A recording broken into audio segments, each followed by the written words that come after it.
새해 들어 두 번째 주일을 맞이했습니다. 이제 금년 들어도 보름 정도 지났는데 연초에 가졌던 여러분들의 다짐과 결심이 더 강해지기를 바라고, 그래서 금년 한 해는 꼭 영육간에 그리고 여러분 가정과 일터에 플러스가 되는 그런 한 해로 꼭 만들어 가시기를 주님의 이름으로 축원합니다.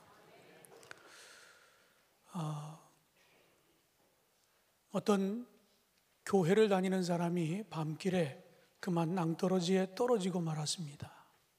겨우 나무에 등거를 하나 움켜잡고 금세 힘이 빠져 추락할 것 같아서 그는 하나님 앞에 기도했습니다. 하나님, 저 좀 살려주세요. 주님은 99마리 양을 놔두고 한 마리 잃은 양을 찾으시는 그런 분 아니십니까? 그러니 제발 좀 살려주세요. 다급하게 하나님 앞에 기도했습니다. 하나님은 이 다급해 외치는 기도에 응답하셨습니다. 사랑하는 아들아, 내가 참 다급한 자리에 있구나. 내가 너를 살려줄 테니 먼저 그 붙잡은 것을 놓아라. 그러자 이 사람은 잠시 뜸을 들이더니 이렇게 외쳤습니다. 여보세요, 거기 하나님 말고 다른 사람 없습니까? 이 사람은 지금 본인이 캄캄한 밤에 낭떠러지에서 떨어지다가 나무를 붙잡았는데 그걸 놓으면 죽는 줄 알았습니다. 그런데 비탈길은 비탈길이었지만 그렇게 죽을 수 있는 곳은 아니었는데 하나님의 음성을 듣고도 하나님을 신뢰하지 못해 나무를 놓지 못했다 하는 이런 우리가 여러 번 들었을 만한 그런 이야기입니다. 오늘부터 우리가 5주에 걸쳐서 신뢰에 대한 말씀을 나누려고 합니다. 우리가 믿는 하나님이 어떤 하나님인지 우리가 먼저 알기를 원하고 그 하나님을 전적으로 신뢰해서 여러분 영육간에 또 여러분 가정에 그리고 여러분 일터에 정말 플러스가 되는 한 해를 만들어 가시기를 주님의 이름으로 축원합니다.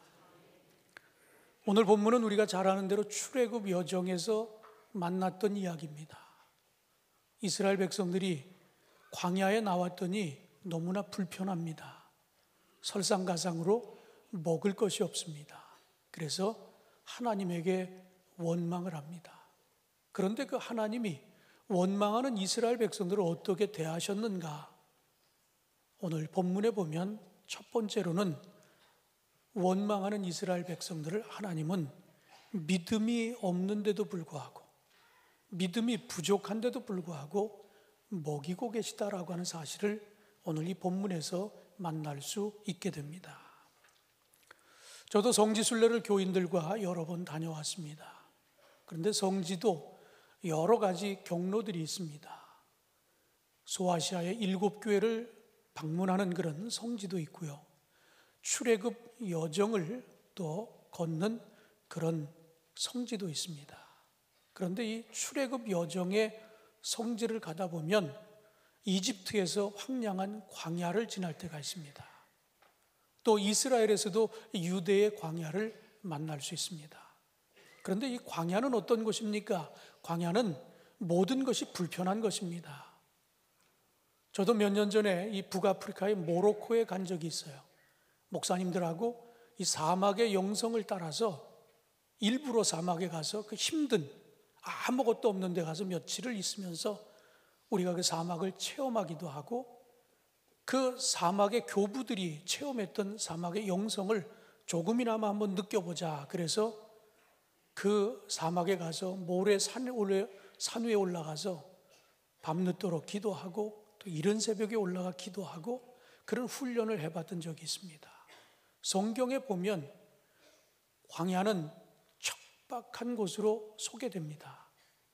그런데 놀라운 것은 그 척박한 곳에서 하나님을 만나는 그런 기록들이 여기저기 기록되어 있는 것을 볼 수 있습니다. 이스라엘 성지 최고의 전문가로 손꼽히는 유대학 연구소 소장 이강근 목사에 의하면 광야의 영성을 이렇게 이야기합니다. 광야는 풀 한 폭이 자랄 수 없는 황량한 땅이지만 영성을 깨워주는 영적인 옥토다. 광야 생활 40년의 이스라엘 백성들도, 사울에 쫓겨 광야에 나온 다윗도, 40일간 유대 광야에 머무신 예수님도, 천년 비잔틴 제국의 교회를 지킨 광야의 수도사들도 모두 광야의 영성을 힘입었다. 여러분, 그렇지 않습니까? 우리가 성경을 읽다 보면 광야라고 하는 곳에서, 그 힘들고 어려운 환경에서 하나님을 만나고, 그리고 하나님에게 소명을 받고 힘을 입고 다시 그 사명의 자리로 돌아가는 이런 모습들을 우리가 종종 성경 안의 이야기 속에서 만날 수 있습니다. 요즘 이제 많은 여행지가 소개됐는데 이제 마지막 보루처럼 여겨지는 것이 이런 오지 탐험입니다. 안 가본 데를 자꾸만 가려고 하다 보니까 사막도 이제는 매력 있는 관광지가 되었어요. 그러나 관광을 간도 그렇게 편안한 곳은 아닙니다. 저도 지난해 안식년이었기 때문에 아프리카의 그 나미비아 사막을 가서 며칠을 있어 봤어요. 나미비아라고 하는 나라는 고속도로가 중앙에 딱 하나밖에 없습니다. 유일하게 포장된 도로예요. 그리고 나머지 모든 도로는 비포장입니다. 차가 한번 지나가면 몇백 미터가 흙먼지가 날려서 어느 목적지까지 몇 시간 달려가 보면 차에 먼지 두께가 앉아 있어요. 아무리 차를 꽁꽁 닫고 있어도 차 안에 먼지가 얼마나 많이 들어오는지 몰라요. 가도 중간에 무슨 쉼터가 따로 없습니다. 이처럼 사막이라고 하는 것은 매력이 있는 것 같지만 그래도 시간이 흐르다 보면 불편합니다. 힘듭니다. 그런데 오늘 이 본문에 보면 이스라엘 백성들이 광야에 나갔습니다. 하루 이틀 지나다 보니까 생존에 대한 위협을 받게 되었습니다. 먹을 것이 다 떨어졌습니다.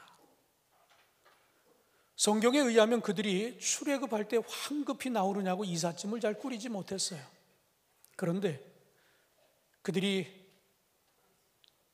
떡을 만들려고 반죽해 놓은 그 반죽도 미처 발효가 되지 않았는데 그것을 황급히 나오느냐고 옷에 싸갖고 나왔다 하는 그런 표현도 우리가 출애굽기 12장 33절로 34절에 보면 기록되어 있습니다. 애굽 사람들은 그 백성들을 재촉하며 그 땅에서 속히 내보내려 하므로 그 백성이 발교되지 못한 반죽 담은 그릇을 옷에 싸서 어깨에 매니라. 얼마나 급하게 나왔으면 이런 일이 있었을까. 그런데 그렇게 조금이라도 건져 갖고 나왔지만 광야에서 시간이 지나다 보니까 그마저 다 먹고 이제는 동이 났다라고 하는 이야기입니다. 그런데 이 광야는 어떤 곳입니까? 가까이에 마을이 없습니다. 그 광야에서 오래 머문다고 농사를 지을 만한 그런 환경도 아니라고 하는 것입니다. 아무리 그들이 노력을 해도 그 노력에 어떤 결과가 주어지지 않는 그런 환경에 지금 그들이 나와 있습니다. 생사가 달린 문제입니다. 자력으로도 안 됩니다. 남의 도움을 받을 수도 없는 것이 광야입니다. 결국 이런 상황에, 이런 지경에 이르자 그들이 어떻게 합니까? 하나님을 원망하기 시작합니다. 오늘 본문 2절과 3절에 보면 이스라엘 자손 온 회중이 그 광야에서 모세와 아론을 원망하여 이스라엘 자손이 그들에게 이르되 우리가 애굽 땅에서 고기 가마 곁에 앉아 있던 때와 떡을 배불리 먹던 때에 여호와의 손에 죽었더라면 좋았을 것을 너희가 이 광야로 우리를 인도해내어 이 온 회중이 줄여 죽게 하는도다. 원망을 하고 있습니다. 가만히 들어보면 이 원망이 사람을 향한 원망처럼 들리는데 좀 더 자세히 들여다보면 이것은 사람을 향해서 하는 원망이 아니라 하나님에 대한 원망, 하나님에 대한 오해가 이 안에 있다라고 하는 사실을 깨닫게 되어집니다. 3절의 앞부분에 볼 것 같으면 그들이 여호와의 손에 죽었을 거라고 하는 이런 표현을 하고 있습니다. 다시 말하면 죽는 건 매 한 가지인데 그냥 애굽에서 그냥 고기라도 실컷 먹고 떡이라도 좀 실컷 먹고 죽는 게 이 광야에 나와 이렇게 쫄쫄 굶으면서 죽는 것보다 같은 죽는 거라도 잘 먹고 죽으면 어떻다고요? 그런 식의 지금 생각을 하고 있는 거예요. 하나님은 어쨌거나 우리를 죽이려고 하는 하나님, 악한 하나님으로 지금 그렇게 이들은 오해하고 있습니다. 결국 죽는 건 매한 가지인데 그래도 이 고생 안 하고 그냥 잘 먹고 있다가 죽었으면 좋았을 걸 하는 이런 하나님에 대한 오해와 원망이 나타나 있습니다. 이 성경 구절을 메시지 성경에서는 이렇게 표현하고 있습니다. 하나님께서는 왜 우리를 이집트에서 평안히 죽게 내버려 두지 않으셨는지 모르겠습니다. 이건 제 표현이 아니고 여러분 메시지 성경에 보면 이대로 표기가 되어 있어요. 어차피 하나님은 우리를 죽일 거라고 하는 이야기예요. 그런데 왜 이런 고생을 시켜가며 우리를 죽이려고 하는지 모르겠다라고 하는 이런 표현입니다. 하나님을 조롱하기도 하고 하나님에게 막말을 퍼붓기도 하는 이스라엘 백성들의 모습을 만날 수 있습니다. 그런데 이런 이스라엘 백성들에게 하나님은 어떻게 반응을 보이셨습니까? 오늘 본문 12절 말씀해 볼 것 같으면 내가 이스라엘 자손의 원망함을 들었노라. 너희가 해질 때에는 고기를 먹고 아침에는 떡으로 배부르니 내가 여호와 너희의 하나님인 줄 알리라. 여러분 정치 드라마, 정치 영화 이런 걸 한번 보면 정치인과 정치인에게 뭔가 청탁하기 위해서 온 사람 대화를 한번 들어보면 대략 이렇습니다. 잘 부탁합니다. 좀 도와주십시오. 그러면 정치인들 입에서 무슨 얘기가 나옵니까? 내가 도와주면 당신은 내게 뭘 해줄 수 있냐고. 여러분 익숙하지 않습니까? 많이 들어본 얘기 아니에요? 내가 이렇게 해주니까 당신은 나에게 뭘 해주겠느냐고. 기브 앤 테이크가 세상에서 우리 흔히 만날 수 있는 그런 이야기들입니다. 그렇다면 이런 원리를 가지고 지금 하나님이 여기까지 도와서 이들이 왔잖아요. 노예에서 해방을 시켰고 홍해가 가로막혔는데 홍해를 마른 땅처럼 건너게 했고 그들을 쫓는 그 애굽의 군마를 수장시켰고 쓴 물을 만났을 때 단물로 변하게 하고 여러 가지 많은 일들이 있었잖아요. 그런데 지금 배고프다고 하나님에게 원망을 합니다. 그동안에 돌봐준 건 다 잃어버리고 지금 불편하니까 지금 배고프니까 하나님을 원망하고 있어요. 그렇다면 세상의 이치가 기브 앤 테이크라고 하면 하나님이 이런 원망의 소리, 막말을 들었을 때 우리 같으면 어떻게 하겠어요? 고얀 놈, 내가 여태까지 얼마나 많이 도와주고 얼마만큼 뒤를 돌봐줬는데 지금 좀 불편하다고 배고프다고 막말을 쏟아? 나 같으면 벌을 줄 것 같아요. 그렇잖아요. 기브 앤 테이크의 원리라면 막말을 쏟았으니까 우리가 막말로 퍼분다든지 아니면 벌을 준다든지. 그런데 하나님은 그 이야기를 듣고도 배불리 먹이겠다고 그렇게 말씀하셨습니다. 여러분, 우리가 믿는 하나님은 이런 하나님이십니다. 우리가 믿음이 부족해도 우리를 먹이시는 하나님이십니다. 때로 우리가 하나님을 원망해도 그대로 우리에게 되갚아주는 분이 아니라 우리의 필요를 아시고 좋은 것으로 채워주시는 분이 하나님이라고 하는 사실을 여러분 꼭 믿으시기를 주님의 이름으로 축원합니다. 하나님은 우리의 필요를 채워주실 뿐만 아니라 이 어려운 생존에 관한 문제를 풀어가시면서 우리에게 믿음도 함께 넣어주시는 분이 하나님이라고 하는 사실을 여러분 꼭 깨닫게 되기를 주님의 이름으로 축원합니다. 오늘 이 본문을 통해 우리가 두 번째 만날 수 있는 메시지는 얻을 수 없는 곳에서 얻게 하시는 분이 하나님이라고 하는 사실을 깨닫게 되어집니다. 거듭 말씀드리지만 광야는 척박한 곳입니다. 정말 어려운 곳입니다.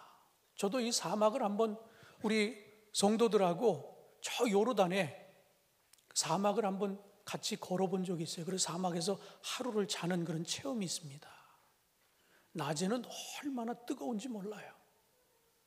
그리고 바람이라도 불면 모래바람이 얼마나 피부에 닿는데 따가운지 모릅니다. 모래니까 푹푹 빠지니까 때로는 이렇게 신발을 다 벗고 걷기도 해봐요. 근데 뜨거워서 걸을 수가 없습니다. 그런데 밤이 되면 얼마나 추운지 모릅니다. 이런 것이 사막이거든요. 아무리 가도 환경의 변화가 없어요. 끊임없이 사막이 펼쳐집니다. 거기서 뭔가 얻을 수 있는 것은 전혀 없는 것이 광야, 사막이라고 하는 것입니다.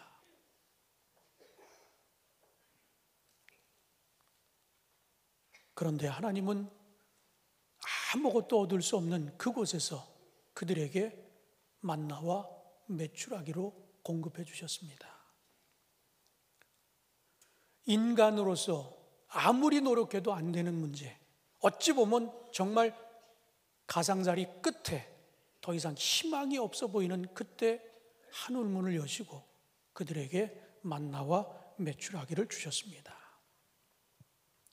그들이 모두 몇 명입니까?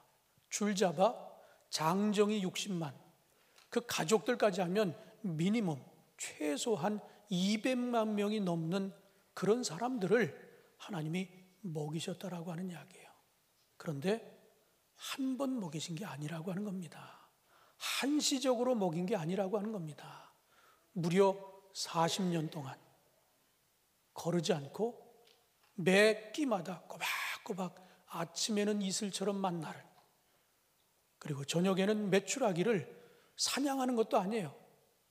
그냥 줍기만 하면 될 정도로 그렇게 하나님이 그들에게 이 모든 것들을 공급해 주셨다라고 하는 이야기입니다.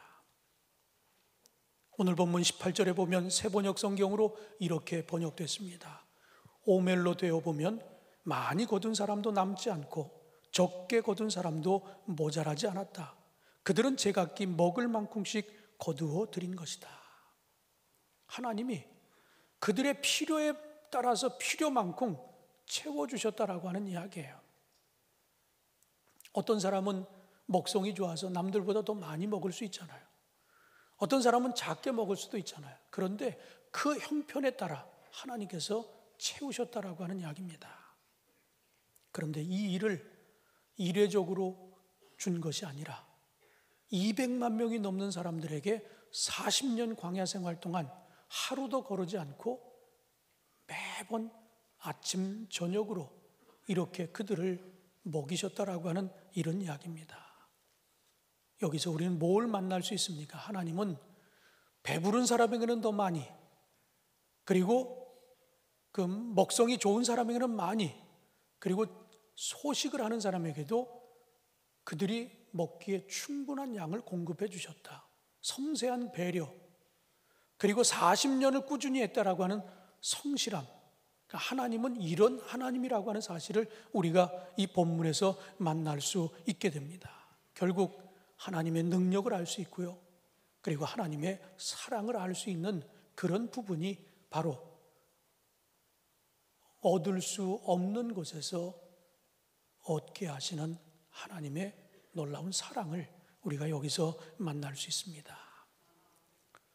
2차 세계대전이 끝나고 얼마 되지 않아서 한 여인이 가족들의 성탄 만찬을 위해 식료품 가게를 찾게 됩니다. 주인은 이야기합니다. 내가 우리 가족들과 성탄절 이브에 함께 나눌 식사가 될 만한 식료품을 좀 사러 왔는데요. 그랬더니 주인이 돈은 얼마나 있습니까? 그러자 이 여인은 돈은 없습니다. 내가 기도밖에 할 수 있는 게 없습니다. 그러자 이 주인은 인상을 찡그립니다. 아니, 도움도 없는 사람이 이게 뭐 하는 경우인가 싶어서 그 주인은 그냥 좀 괘씸한 마음으로 그 여인에게, 그러면 기도밖에 없다고 그랬으니까, 드릴 게 기도밖에 없다고 그랬으니까 그러면 이 종이에다가 기도문을 한번 써보라고. 근데 그 여인은 그 소리가 떨어지자마자 자기 포켓에서 기도문을 하나 올려놨습니다. 그러자 그 주인은 내가 이 양팔 저울에 이쪽에다 이 종이 당신 기도문을 올려놓고 기도문이 얼마나 무게가 가는지 그 무게만큼 내가 식품을 달아주겠다고. 이 무슨 얘기예요? 안 주겠다는 얘기 아니에요? 인색한 얘기 아닙니까?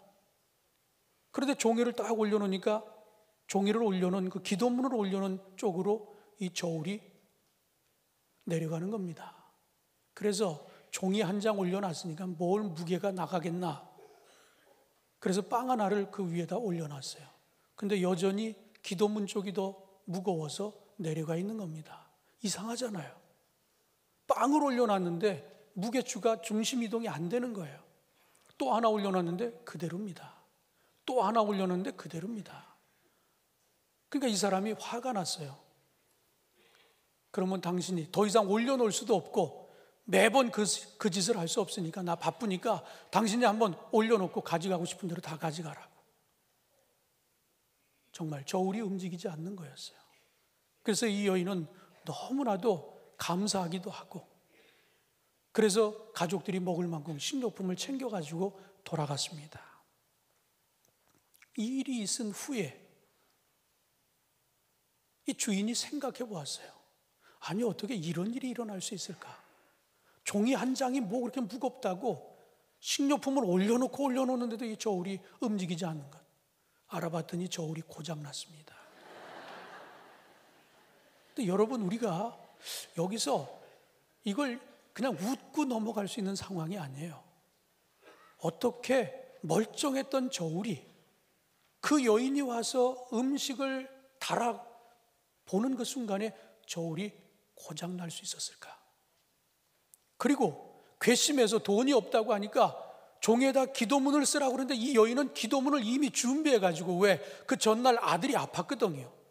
그래서 하나님 앞에 그 아들 고쳐달라고 기도문을 쓰고 그 호주머니 갖고 있었는데 마침 이 주인이 좀 고약한 생각을 가지고 기도문을 써가지고 한번 저울에 올려놓으라고 그랬는데 이 여인은 그 말이 떨어지자마자 자기 포켓에 있던 기도문을 올려놨다는 얘기예요. 주인이 아무리 생각해봐도 어떻게 이런 일이 일어날 수 있을까? 왜 하필 그 여인이 왔을 때 저울이 고장났고 내가 그냥 무심코 던진 이야기고 괘씸해서 기도문을 적어보라고 기도 무게만큼 내가 달아주겠다고 그랬는데 어떻게 그 여인은 기도문을 미리 준비해 갖고 와서 그것을 올려놓을 수 있었을까? 이게 과연 우연일까라고 하는 이야기입니다. 저는 하나님의 배려라고 생각합니다. 하나님의 섬세함이라고 생각합니다. 하나님은 이런 하나님이에요. 우리가 끝자락에 왔을 때 우리 힘으로 아무것도 얻을 수 없는 그 상황에 하나님께 부르짖었더니 하나님이 채워주시고 갚아주시고 먹여주시는 그런 하나님이라고 하는 사실을 우리에게 이야기하고 있습니다. 마태복음 6장 31절로 32절에 보면 그러므로 염려하여 이르기를 무엇을 먹을까 무엇을 마실까 무엇을 입을까 하지 말라. 이는 다 이방인들이 구하는 것이라 너희 하늘 아버지께서 이 모든 것이 너희에게 있어야 할 줄 아시느니라. 여러분 믿습니까? 여러분 신뢰에 대한 메시지의 오늘 첫 시간입니다. 우리가 믿는 하나님이 어떤 하나님인가라고 하는 것을 여러분 오늘 이 시간 분명하게 깨닫게 되기를 주님의 이름으로 축원합니다. 마지막 오늘 이 본문이 우리에게 주는 세 번째 메시지는 하나님을 향한 절대 신뢰를 더하게 하신다 하는 이야기입니다. 이 만나와 메추라기를 통해서 신뢰를 훈련시키고 있는 하나님의 모습을 발견할 수 있습니다. 저는 어렸을 때 저희는 교회에서 자랐으니까 아버지가 목사님이었으니까 교회에서 교인들이 성미를 거둬다 주는 걸 성미 그것으로 우리는 먹고 자란 사람이에요. 어려서부터 교인들이 지금도 교회에 성미를 가져오는 분들이 있어요. 그런데 그 성미가 이렇게 교인들이 성미를 많이 갖다 주면 쌀독에 옛날엔 다 항아리가 다 있잖아요. 집안에. 그리고 바가지가 있고 먹을 만큼 푸는 바가지가 있고 그런데 쌀독에 쌀이 꽉 차면 바가지가 위로 올라와 있어요. 그렇잖아요. 배가 부르니까. 시간이 지나면서 쌀독에 쌀이 줄어들면 바가지가 묻힙니다. 그리고 점점 없어지면 깊이 들어가서 퍼야만 쌀을 풀 수 있어요. 요즘은 기계들이 좋아서 버튼 하나 누르면 쫙 쏟아지고 그러지만 그런 건 그렇게 오래된 게 아니에요. 우리 어렸을 때는 전부 쌀독에다가, 그래야 벌레도 좀 덜 난다고 하고 항아리가 숨을 쉰다고 하니까, 그래서 그런 쌀독이 다 있었어요. 그런데 하나님이 우리의 개념이라고 그러면 그냥 매일매일 그 귀찮은 일 아니에요. 그냥 한꺼번에 한 달치 확 버주고 하나님도 신경 안 쓰고, 그러면 그 한 달치를 바라볼 때 얼마나 흐뭇하겠어요. 이야, 저렇게 많이 있으니 안 봐도 배부르잖아요. 그냥 보고만 있어도 배부르잖아요. 안 먹어도. 하나님이 그런 방법을 썼으면 얼마나 좋았겠어요. 그런데 하나님은 그렇게 하지 않았어요. 매일 꼬박꼬박 고만국만 그렇게 주셨습니다. 왜 그렇게 하셨을까? 여러분, 많을 때는 보고만 있어도 배가 불러요. 근데 그게 자꾸 줄어든다고 생각해 보세요. 떨어져 간다고 생각해 보세요. 불안하면 먹지를 못합니다. 실컷 먹어야 되는데 저건 며칠 있으면 다 떨어질 것 같으니까 실컷 먹지를 못합니다. 왜 하나님이 매일매일 만나와 메추라기를 배불리 먹을 수 있게끔 내려주셨을까? 다른 게 아닙니다. 사랑하는 백성들이 배불리 먹을 수 있도록 매일매일 주셨다라고 하는 이야기예요. 한꺼번에 주시면 처음에는 많은 것 같아서 마음이 편할는지 모르지만 그것이 줄어들기 시작하면 불안합니다. 그리고 못 먹으면 어떻게 할까? 그래서 양을 줄이기도 하고, 그래서 먹는 게 아니에요. 하나님은 그것도 배려하신 겁니다. 그래서 매일매일 많이 먹는 사람, 적게 먹는 사람 가리지 않고 다 배불리 먹을 수 있도록 그런 양을 채워주셨다라고 하는 이야기입니다. 그리고 두 번째, 배불리 먹게 하신 것뿐만 아니라 그들을 믿음도 심어주기 위해서 이렇게 하셨다 하는 이야기예요. 그렇다면 매일매일 내려주는 것이 무슨 훈련이 될 수 있을까요? 여러분, 우리 생각에 하나님에 대한 신뢰가 없으면 오늘은 내가 배불리 먹어서 좋지만 내일 안 주시면 어떻게 할까? 내일 아침에 일어났는데 만나가 이슬처럼 내리지 않았으면 어떻게 할까? 불안할 수 있잖아요. 어제 저녁에 고기를 먹었는데 저녁에 메추라기가 또 내려오지 않으면 어떻게 할까? 이런 걱정할 수 있잖아요. 근데 처음에는 그런 걱정을 했는데 시간이 지나다 보니까 여지없이 아침만 되면 만나가 내려져 있고 저녁이 되면 메추라기가 내려앉고, 이게 반복되면서 그들에게 처음에는 믿음이 없어서 혹시 내일 아침에 식량이 떨어지면 어떡할까? 오늘 저녁에 고기를 못 먹으면 어떡할까? 이렇게 염려하던 것이 40년 동안 꾸준하게 아침은 만나 저녁은 메추라기, 이게 반복되면서 하나님에 대한 불신이 사라지기 시작하는 겁니다. 하나님은 신실하신 하나님이시구나. 하나님은 성실하신 하나님이시구나. 약속에 틀림없는 하나님이구나. 약속하셨잖아요. 너희들이 배불리 먹게끔 내가 채워주겠다고, 만나와 메추라기로. 그 이야기가 그대로 실현되고 있잖아요. 그러니까 처음에는 하나님에게 원망했던 사람들입니다. 한두 끼 먹어서도 불안했어요. 혹시 내일 무슨 일이 있으면 어떡할까? 그런데 1년, 2년, 40년을 꼬박 그 일을 반복하니까 그들 안에서 하나님은 신실하신 하나님, 약속을 지키시는 하나님, 그 하나님을 알아가게 했다라고 하는 이야기예요. 그래서 하나님은 이런 방법을 택해서 매일매일 먹이시고, 그 매일매일 그렇게 식량을 공급해 주는 그 과정을 통해 없던 믿음이 자라게 하시는 하나님, 믿음의 훈련을 시키신 하나님이셨음을 우리가 알 수 있습니다. 그런데 이런 일이 있는데도 불구하고 그 안에는 꼭 믿음이 없는 사람들이 등장합니다. 불신하는 사람들이 있어요. 하나님이 그 거두어 드릴 때 뭐라고 그랬어요? 꼭 그날 먹을 만큼만 거두라고 그랬어요. 그런데 하나님의 명령에 불순종하는 사람은 어떻습니까? 욕심에 다음 날 먹을 것까지 챙깁니다. 그런데 그 다음 날이 되면 어떻게 됐어요? 썩었어요. 냄새가 났습니다. 벌레가 들겁니다. 결국은 갖다 버려야 돼요. 하나님이 그렇게 매일매일 채우겠다고 했는데 그걸 믿지 못하고 불순종하는 사람들은 더 걷어들이고 욕심 있게 걷어들여서 다음 날까지 좀 재놓으려고 그랬는데 다음 날이 되니까 여지없이 상해버리고 말았어요. 먹지 못합니다. 벌레가 들끓어요. 쓰레기를 쳐야 하는 수고가 뒤따릅니다. 여기서 끝나지 않잖아요. 하나님은 엿새가 되는 날 안식일을 어떻게 준비하라고 그랬어요? 엿새가 되는 날은 이틀치를 준비하라고 그랬어요. 이상하잖아요.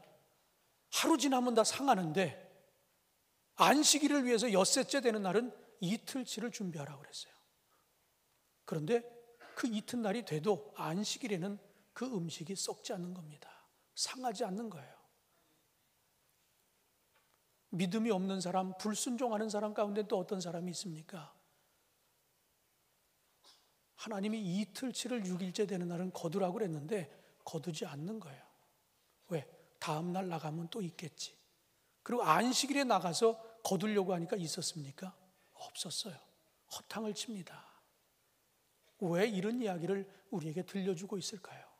우리가 똑같은 이야기를 들으면서도 어떤 사람은 이것이 정말 나를 향한 하나님의 말씀이라고 아멘으로 받아들이는 사람이 있는가 하면 어떻게 그런 일이 일어날 수 있냐고 그렇게 생각하면서 반신반의하고 좋은 건 받아들이고 이게 믿어지지 않는 건 받아들이지 않고 불순종하는 사람들이 무리 안에 분명히 있다라고 하는 이야기입니다.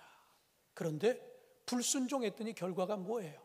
더 많이 거둬들인 사람 썩어서 악취가 나고 벌레가 들끓고 그래서 그것을 내다 버려야 하는 수고를 해야 되는 일은 안 해도 돼야 할 일을 했다는 이야기예요.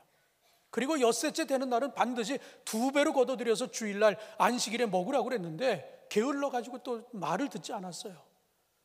그래서 주일날 아침에 나가보니까 늘 내려오던 만나와 메추라기가 없는 겁니다. 헛수고했다는 얘기예요. 여러분, 저는 이 메시지가 우리에게 삶에 주는 교훈이 굉장히 많다라고 생각합니다.